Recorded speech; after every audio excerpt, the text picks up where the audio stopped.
নমস্কার বন্ধুরা, নতুন রেসিপিতে আপনাদের স্বাগত। আজকে আমি আবার একটা অন্যরকম রেসিপি নিয়ে এসেছি। বন্ধুরা, আজকে গুরু পূর্ণিমা। এই গুরু পূর্ণিমার দিনে অনেকেই ভাত খান না, লুচি পরোটা অনেকেই পছন্দ করেন না পেটের সমস্যার জন্য।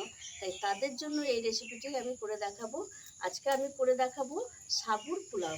সাবুর পোলাওয়ের জন্য এই দেখুন বন্ধুরা, আমি নিয়ে নিয়েছি বড় দানার সাবু 250। এই দেখুন, আমি সারা রাত ভিজিয়ে রেখে দিয়েছি। আর নিয়ে নিয়েছি কিছু সবজিটা আপনারা যে যেরকম পারবেন নেবেন। আমার কাছে যা ছিল আমি তাই নিয়েছি।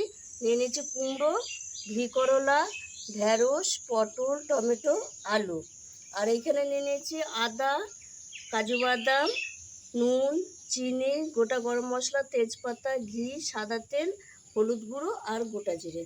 প্রথমে আমি সাবুটাকে একটু ছেঁকে নেবো, জলটা ঝরিয়ে নেবো। সারা রাত এটাকে ভিজিয়ে রেখেছে, একদম ফুলে, দেখতে পাচ্ছেন কি সুন্দর ফুলে গেছে, একদম একদম ভিজে গেছে। একে আমি জল ঝরিয়ে নেব।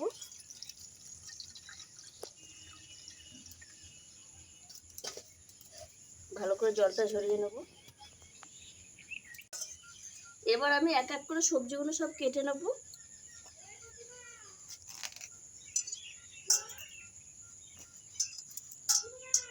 এইভাবে সব সবজি কেটে নেব। এই দেখুন বন্ধুরা, সবজি সব কেটে ধুয়ে এনেছি।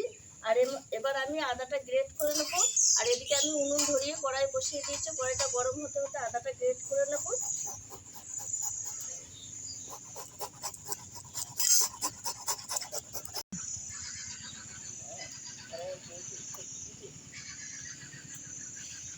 কড়াই গরম হয়ে গেছে, কড়াই দিয়ে দেবো একটু সাদা তেল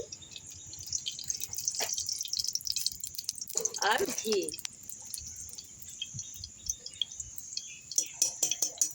ঘিটা অল্প করে দিলাম এখন। এবার আমি কাজু বাদামটা ভেজে নেব।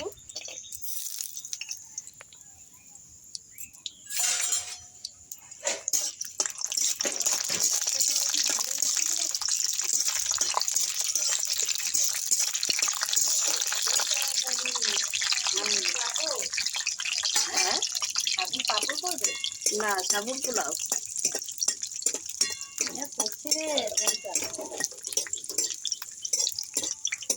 ভাজা হয়ে গেছে। বাদামটা তুলে নেব।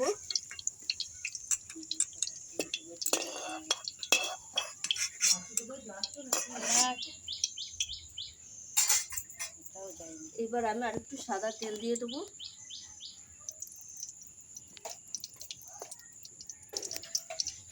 সামান্য একটু ঘি দেবো আর একটু।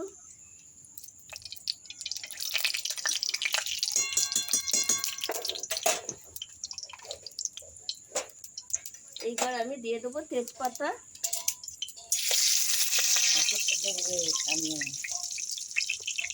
গোটা গরম মশলা, এলাচ, লবঙ্গ, দারচিনি।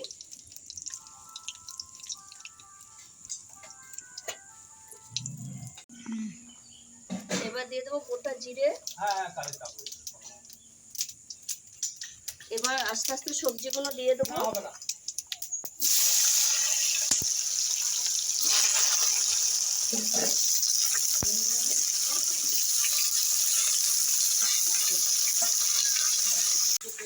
এর মধ্যে আমি দিয়ে দেবো স্বাদ মতো লবণ,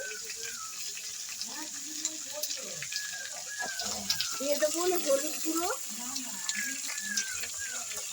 আপনারা ইচ্ছে করলে লঙ্কা দিতে পারেন, আমি দেবো না। দিয়ে ভালো করে ভেজে নেবো সবজিগুলো আগে। সবজি খানিক ভাজা হয়ে গেছে। এবার আমি দিয়ে দেবো টমেটো কুচি আর এই যে গ্রেট করে রাখা আদাটা দেবো। দিয়ে আর একটু ভালো করে সবজিটা ভেজে নেবো।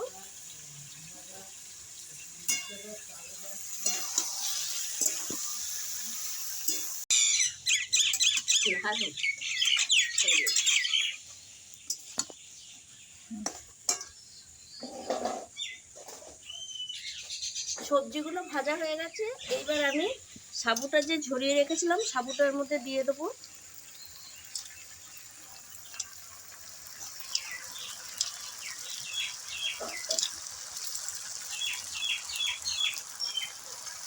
দিয়ে আমি নেড়ে চেড়ে নেবো সাবুর সঙ্গে সবজি সব।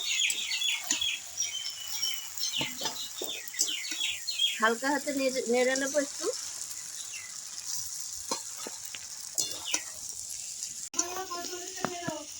নাড়া হয়ে গেছে, এবার আমি সামান্য একটু জল দিয়ে দেবো। সবজি আর সাবু সেদ্ধ হওয়া অবধি একটু জল দিয়ে দেবো, দিয়ে ঢাকা দিয়ে দেবো।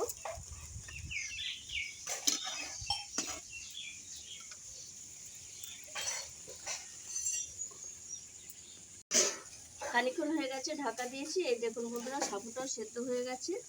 এবার আমি দিয়ে দেবো কাজু বাদাম আর দিয়ে দেবো চিনি স্বাদ ব্যালেন্সের জন্য, দিয়ে একটু নেড়ে চেড়ে নেবো।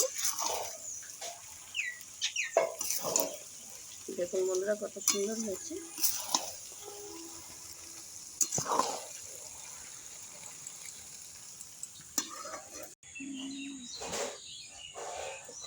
দেখুন বন্ধুরা, জল সব মরে গেছে আর সবজিও সেদ্ধ হয়ে গেছে, সাবু একদম সেদ্ধ হয়ে গেছে, দেখেই বুঝতে পারছেন। এই দেখুন কত সুন্দর হয়েছে সাবুর পোলাওটা। এইবার আমি একটু ঘি দিয়ে নামিয়ে দেবো। আর যারা মানে লুচি পরোটা খেতে একদমই পছন্দ না করেন, তারা এইভাবে এই রেসিপিটি করে খাবেন, খুব ভালো লাগবে। এটা সাবুতে এমনি আমাদের শরীরের উপকার, পেট ঠান্ডা করে, আর তার সঙ্গে সবজি আছে, অসুবিধা নেই, ভালোই লাগবে। আর উপোসের দিনে এরকম একটা রেসিপি তো দারুণই উপকারী। এবার আমি নামিয়ে দেবো।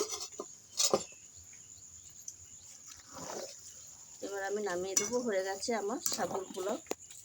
এই দেখুন বন্ধুরা কত সুন্দর হয়েছে, একদম ঝরঝরেই হয়ে যাবে। আর নামিয়ে ঠান্ডা করে নিলে আরও ঝরঝরে হয়ে যাবে। আর এই পোলাওয়ের জন্য বড় দানা সাবুটাই নেবেন। এবার আমি নামিয়ে দেবো, একটু ঠান্ডা করে নেব। বন্ধুরা, আমি যেভাবে সাবুর পোলাওটা করেছি, আপনারাও এইভাবে একবার নিরামিষের দিনে বা উপোসের দিনে এই সাবুর পোলাওটাও করে খান, খুব ভালো লাগবে। আর এই পোলাওটা করে খেয়ে আমাকে কমেন্টে জানাবেন কেমন হয়েছে। আর যদি আমার ভিডিওটা ভালো লেগে থাকে তাহলে লাইক করবেন, শেয়ার করবেন, সাবস্ক্রাইব করবেন। আবার দেখা হবে আগামী ভিডিও। টাটা।